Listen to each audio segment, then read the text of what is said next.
তুমি ছাড়া তো আমার আর কেউ নাই। আল্লাহ গো, তুমি যদি মাফ না করো কে আমাকে মাফ করবে? তুমি যদি মাফ না করো কে আমাকে মাফ করবে?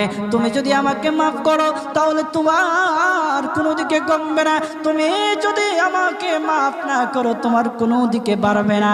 আল্লাহ গো, তুমি আমাকে মাফ করে দাও। সারাটা জীবন অন্যায় কাজ করেছি, সারাটা জীবন নাফরমানি করেছি, আমার কাছে কালেমার দাওয়াত কম আসে নাই, আমার কাছে কালেমার দাওয়াত কম আসে নাই, আমাকে লোকেরা কম বোঝায় নাই। ওগো আল্লাহ, তুমি আমাকে মাফ করে দাও। মাফ না করলে কোথায় যাব, কার কাছে যাব? বাবা যখন মারে তখন মার কাছে আশ্রয় নেওয়া যায়, মা যখন প্রহার করে তখন বাবার কাছে আশ্রয় নেওয়া যায়, বাবা মা যখন প্রহার করে তখন দুনিয়ার কারো না কারো কাছে আশ্রয় নেওয়া যায়। ওগো